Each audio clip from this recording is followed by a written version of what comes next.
Bom dia para você que está assistindo a gente. Estamos falando aqui direto de Brasília, da sede nacional do PDT. Hoje é mais um dia de live com o nosso presidente nacional, Carlos Lupe. Estou acompanhado do também jornalista Wellington, eu sou o Max. E vamos começar conversando com o presidente a respeito da reforma tributária, que é um assunto que está começando a ser discutido agora. E queria saber do presidente como é que vai ser essa reforma. Se já está bem encaminhado, como é que os partidos estão lidando com isso, como é que está essa discussão. Bom, em primeiro lugar, bom dia a todos que nos honram com sua atenção, com a sua audiência. Nós vamos tentar procurar fazer uma rotina, está sendo difícil que a vida vai atropelando o dia a dia. Mas eu acho que agora é que a onça vai beber água. É a hora da grande discussão em que nós temos que ter competência e inteligência para explorar os contraditórios, as controvérsias dessa direita raivosa que o Brasil tem. Então, por que eu digo isso? Eles querem, né, isso é a proposta do Paulo do Posto Ipiranga, do desgoverno do senhor Bolsonaro, e afirmam, e fizeram isso durante a campanha, fazem isso desde a posse, que querem diminuir os impostos, simplificar e diminuir os impostos. Ora, se eles querem diminuir os impostos, significa dizer que vai ter que diminuir a arrecadação. A União diz que está deficitária, que não pode diminuir a arrecadação, fez uma reforma, está fazendo, ainda está no Senado, uma reforma da Previdência desgraçada, miserável, contra o trabalhador, contra o pobre, para economizar, porque acha que não tem dinheiro e quer aumentar a arrecadação. Então ela não vai ceder.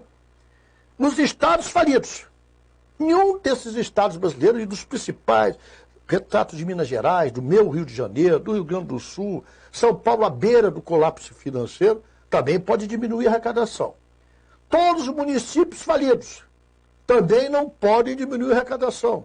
Como é que vai ser essa reforma? Que quer diminuir os impostos, mas ao mesmo tempo não pode e ninguém vai aceitar diminuir o seu faturamento, a sua arrecadação. É a primeira contradição que nós vamos ter que aprofundar com a sociedade.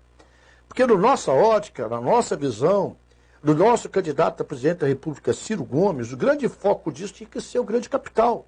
Taxar as grandes fortunas, o ganho do lucro exacerbado do sistema financeiro, mexer com quem tem muito. Isso eles nem querem discutir, porque são os padrinhos deles, patrocinadores, amigos, são assim com esse pessoal que está no poder. Da onde virá essa diminuição de impostos sem aumento de arrecadação? Quem vai pagar a conta? União, estados ou municípios? Essa é a grande temática que nós temos que discutir com a sociedade. E isso é que nós temos que ter coragem de enfrentar e deixar claramente a posição do nosso PDT de Ciro Gomes. Nós achamos que a reforma tributária tem que partir de um princípio básico e em cima das grandes fortunas, do grande ganho do sistema financeiro, das grandes fortunas que não tem taxação muito pequena no Brasil, e em cima de quem tem muito, para beneficiar quem tem pouco ou quem tem pouco tem. Lupe, eu queria falar um pouco agora a respeito da nossa democracia. O governo Bolsonaro é um governo muito autoritário e ele se expressa também em seus ministros com declarações terríveis, como o ministro da Educação, por exemplo, falando a respeito dos estudantes universitários. O senhor acredita que a nossa democracia corre risco com o atual governo? Olha, o risco é muito maior do que a gente pode mencionar. Porque a cabeça dessa gente é uma cabeça odienta. Ele inspira aos seus seguidores ao ódio, à violência, à discriminação. Isso, amigo, é uma linha tênue, é um fio de cabelo para governos autoritários e ditatoriais. Todo o comportamento do governo Bolsonaro é um comportamento que tem como linha mestre, como principal base de atuação, agradar ao segmento da sociedade que acredita que a pauta identitária, o racismo, a homofobia, o identitarismo, inclusive, nas escolas públicas, a discriminação. Muita gente se alimenta e aplaude isso. E todo mundo aplaude até não ser atingido. Quando começar a mexer com um dos seus, eles vão sentir que esse tipo de comportamento é altamente nocivo à democracia e a uma sociedade democrática. Eu penso que nós temos grandes riscos para a democracia pela mente dessa gente, pelo núcleo de poder que está aí. Ela é reacionária, ela tem práticas reacionárias, ela alimenta o ódio, ela acha que a solução é bandido morto, bandido bom, bandido morto. Ela não quer respeitar os preceitos legais, institucionais, os preceitos de julgamento de uma sociedade democrática, com os recursos que cabem numa sociedade democrática, com o direito à inocência prescrito na Constituição, todo réu é inocente até se prove ao contrário. E muita gente aplaude isso. Muita gente acha, agora vai ver só, agora vai resolver tudo, porque agora vão matar, bandido tem que morrer. E não entende que, na maioria das vezes, essa bala perdida ou encontrada é em cima de inocentes. Esses julgamentos dos poderosos, né? Você sabe que a justiça brasileira ela é muito influenciada para quem tem acesso a ela. O trabalhador, o pequeno, o pobre, não tem acesso a essa justiça. Porque não tem como pagar um grande advogado, não tem como contratar um grande. Você vê que todos esses delatores, olha a curiosidade, todos esses delatores estão em prisão domiciliar, fazem a delação para se beneficiar dela e não cumprir pena, pagam multas que são sempre para eles um troco perante a fortuna que eles têm no Brasil e clandestinamente no exterior. E acabou. Nenhum deles praticamente está preso mais, pouquíssimos ainda continuam presos. Os delatores. Porque a regra ficou a ser que o delator virou herói nacional. Isso me lembra, remonta muito aos primórdios da República Brasileira, os primórdios do Brasil ainda imperial. Quando Tiradentes tentou lá na nossa querida Minas Gerais fazer Inconfidência Mineira, que era contra o Império, que era para proclamar uma república, Joaquim Silvério dos Reis, que foi o grande delator, foi o primeiro delator da sociedade brasileira, Silvério dos Reis, delata Tiradentes, delata os Inconfidentes Mineiros, em troca de um punhado de terra, uma quantidade de moedas e um título da coroa. E durante muitos anos a sociedade achava que Silvério dos Reis era um herói e Tiradentes um bandido. Olha o que acontece hoje, a sociedade brasileira começa a enxergar que o grande, o maior herói da pátria brasileira é Tiradentes. E Silvério dos Reis, um grande delator, um grande traidor da causa nacional. Isso tem seu tempo. Hoje, muitos acham que esses delatores são heróis. Depois verão que eles são simples Silvério dos Reis. Queriam o benefício, à época, Silvério, da coroa, um punhado de terra, um título de nobreza e moedas da coroa. Hoje, inocências, benefícios de poder entrar em liberdade e salvar suas empresas. O tempo vai mostrar quem são os Tiradentes e quem são os Silvérios dos Reis. Ainda nessa discussão sobre democracia, presidente, essa semana a gente acompanhou uma briga pública. O presidente da República se voltou contra o seu partido, o partido no qual ele foi eleito. O seu dele? É o partido dele. O partido pelo qual ele foi eleito. E ontem à noite, mais um membro da família colocou na internet, na conta dele do Twitter, dizendo que, fazendo uma referência como grande parte dos problemas que o Brasil enfrenta hoje dentro dessa crise política, vem através dos partidos. Queria que o senhor reforçasse para a gente qual o papel dos partidos, principalmente nesse momento em que a gente está vendo a nossa democracia sendo atacada sistematicamente. Qual a função que os partidos têm hoje? Amigo e companheiro Max, eu estou nesse PDT que agora, dia 26 de maio, vai completar 40 anos. E eu, há 40 anos, no dia 26 de maio, vou completar dentro do PDT. Eu nunca tive outro partido. E eu penso que quando se destrói partidos, quando se difama partidos, quando se diminui a importância de partidos, você manipula a opinião pública para votar no individual, no personalismo, e não na instituição que pode representá-lo. No Brasil hoje nós temos cerca de 37 partidos. Não existem no mundo 37 ideologias. Mas se tem 37 partidos, será que a população não pode ver em um dos 37 aquele que representa as suas ideias, os seus pensamentos? Nós não nos escondemos de ninguém porque pensamos. Nós somos um partido político que tem orgulho da herança que Vargas nos deixou. Projeto nacionalista, desenvolvimentista que Vargas fez na década de 30. com erros e com falhas, mas com virtudes incomparáveis. Getúlio pensou o Brasil indústria. Getúlio transformou o Brasil agropecuária, política do café com leite, São Paulo e Minas Gerais, num Brasil que se integrou como nação. Getúlio teve a visão de falar da Petrobras quando só Monteiro Lobato acreditava que existia petróleo no solo brasileiro. Deu o direito do voto à mulher. Criou a Companhia Siderúrgica Nacional, a Vale do Rio Doce. Getúlio pensou o Brasil. Nós temos orgulho de ser dentro dessa linha de pensamento. Dessa linha de pensamento que continuou com João Goulart, quando tentou fazer as reformas de básica, a reforma agrária, quando deu 100% de aumento do salário mínimo. É essa linha de pensamento com Brizola, que foi o primeiro governante a investir quase 60% do seu orçamento na educação de qualidade, na escola como o Brizolão, que é uma escola de tempo integral, de horário integral, de ensino integral, onde a criança entrava às 7 horas da manhã, 7h30 da manhã, tinha 5 refeições diárias, saía às 17 horas, com banho tomado, já alimentada, para o leito da sua residência, inclusive tratando e trazendo uma grande economia para as famílias mais humildes, porque deixavam de ter despesa com alimentação. E com proteínas, alimentação de qualidade, com médico uma vez por semana, com dentista, com oftalmologista. Lá a gente descobriu, isso é importante vocês ouvirem, que 30% das nossas crianças, na década de 83, 84, não liam, não porque não gostavam ou não aprendiam, porque não conseguiam enxergar as letras. Nós descobrimos isso com os oftalmologistas, que iam lá e começavam a ver que a criança não enxergava, por isso não aprendia a ler.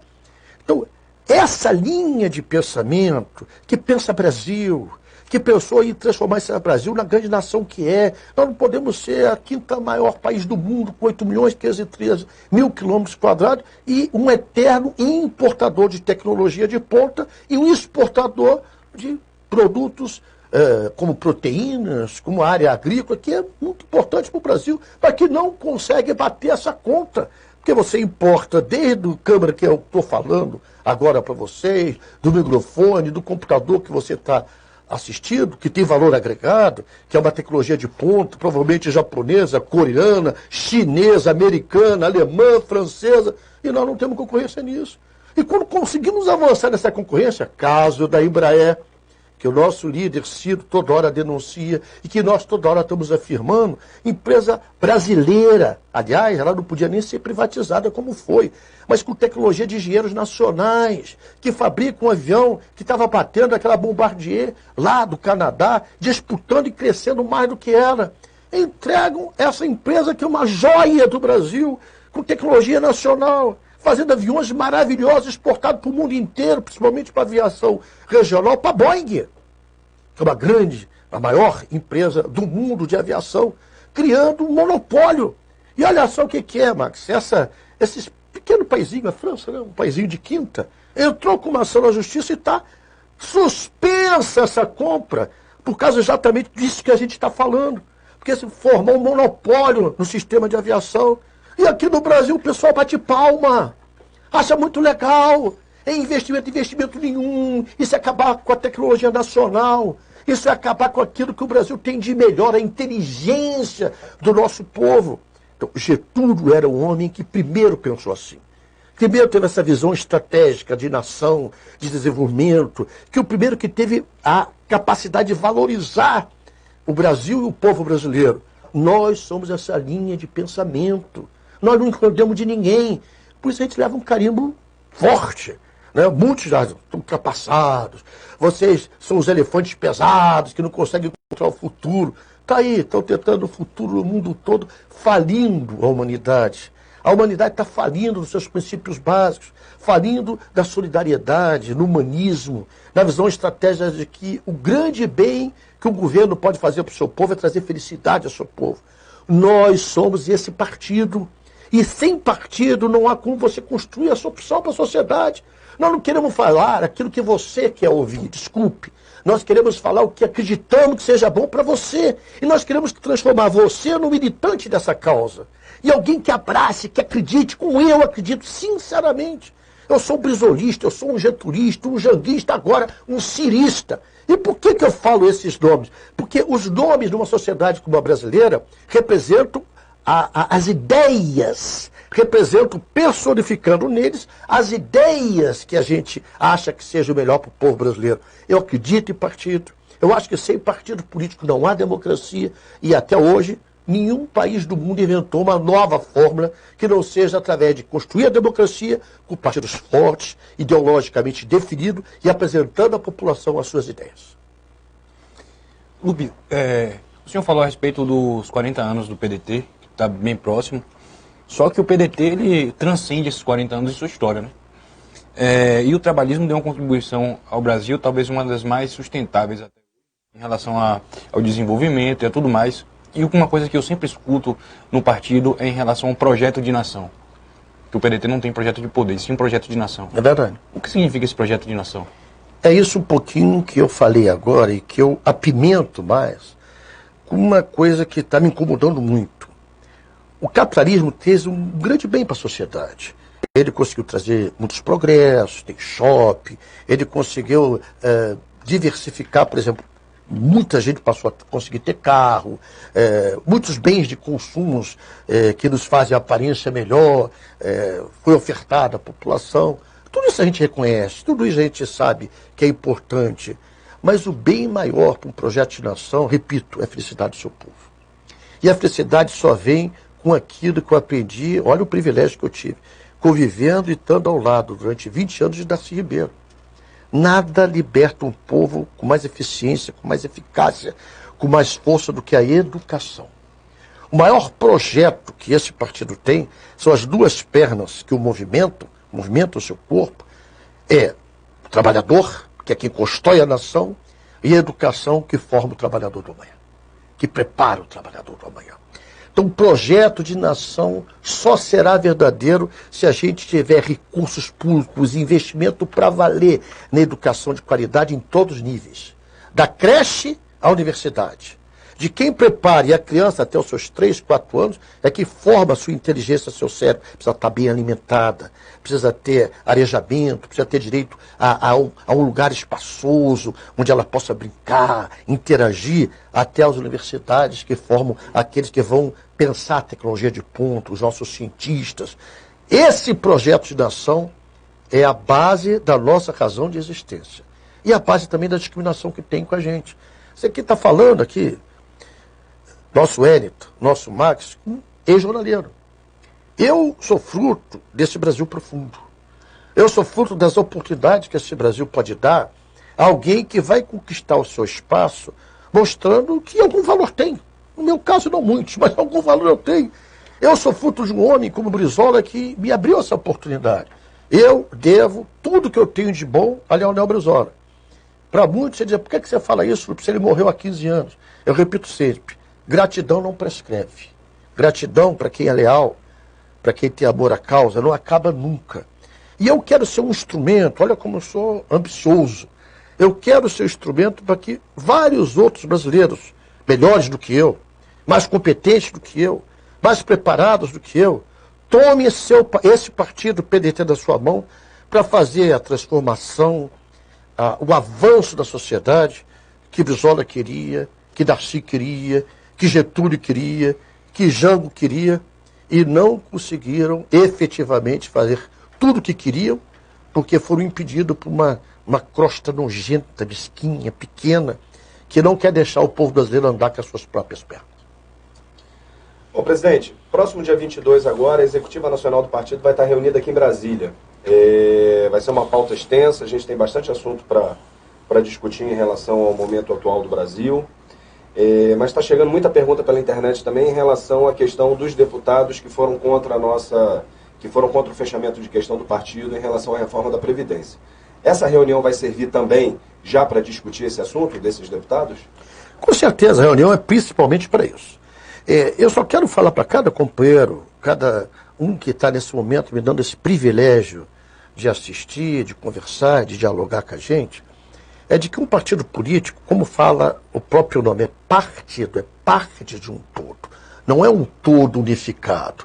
São partes de ideias que confluem, afunilam na macro-ideia, no projeto de nação, no projeto de educação de qualidade e tempo integral, na defesa dos trabalhadores, na construção de uma nação livre e soberana, mas que tem que aprender a conviver as divergências, com as diferenças. Todos os deputados que contrariaram a decisão do partido já estão tendo punição, já foram suspensos da sua atividade, já deixaram direção de partido, já não ocupam, representam o partido em nenhum nível. Agora, nós não podemos também, o velho Brizola me ensinou isso, ele diz assim, a abelha não vem com sal grosso, a abelha só vem com mel. O que quer dizer isso? Você não traz ninguém para a tua causa enxotando as pessoas, deixando eles num ambiente que não seja da natureza, da cordialidade, da harmonia, da fraternidade, até o limite onde a gente perceba claramente que essa pessoa começa a agredir as nossas ideias, agredir as nossas teses. Então essa reunião do 22 da Executiva Nacional é para dar o diâmetro dessa punição, o diâmetro dessa suspensão, aumenta, diminui, já se esgotou, porque cada casa é um caso.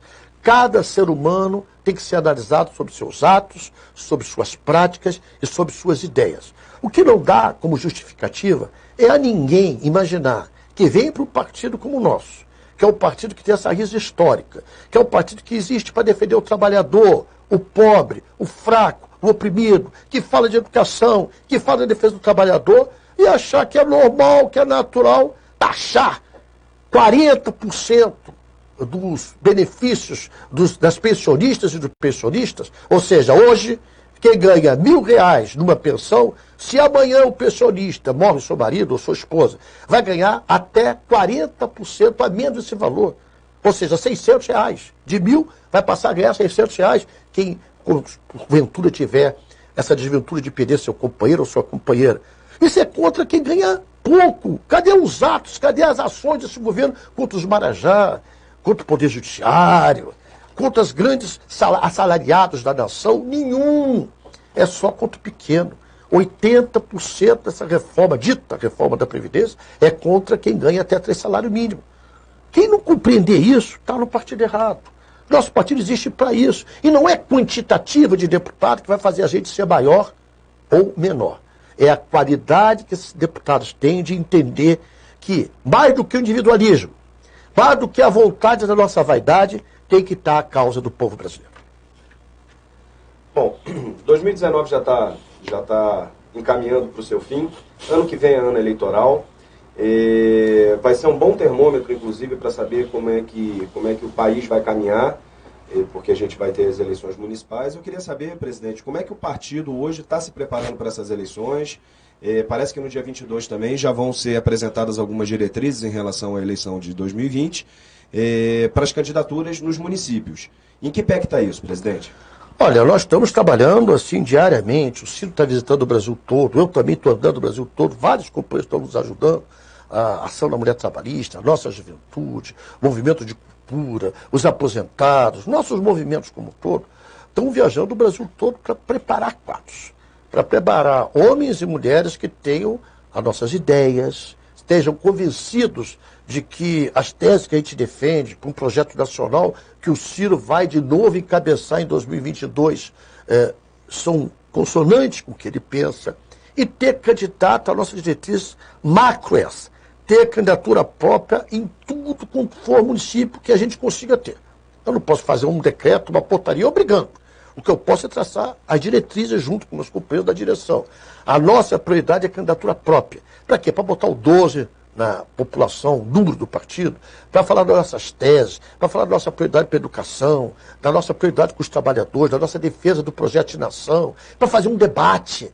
Né? Eu costumo dizer o seguinte, time que não entra em campo não faz torcida, você não tem torcida. Você só forma torcida se tiver em campo o time. Jogar, perder, ganhar, faz parte da vida. Então nossa prioridade é a candidatura própria. Hoje, dos 27 capitais, nós já temos candidaturas próprias em 14. Todas com alguma viabilidade. Nossa intenção, o nosso projeto é chegar nas 27, não é fácil, mas vamos chegar próximo disso. Nas cidades, nós estamos trabalhando muito em cada estado, com cada dirigente estadual, para alimentar a candidatura própria. O nosso projeto principal é fazer das eleições municipais, que é onde se exerce a cidadania, é na cidade, né? A própria palavra já diz, onde está mais próximo da população. O vereador, amigo e amiga que me assiste nesse momento, é o representante popular mais próximo da população. A população vai na casa dele ali na esquina. vai reclamar da saúde, vai falar do enterro, vai falar da educação que falta. Então, o vereador é a principal, a mais forte ligação com a base popular. Então, nós precisamos fortalecer essa base popular. Nós precisamos ter aí, nós vamos ter mais de 30 mil candidatos a vereador, de 35, 40 mil candidatos a vereador em todo o Brasil.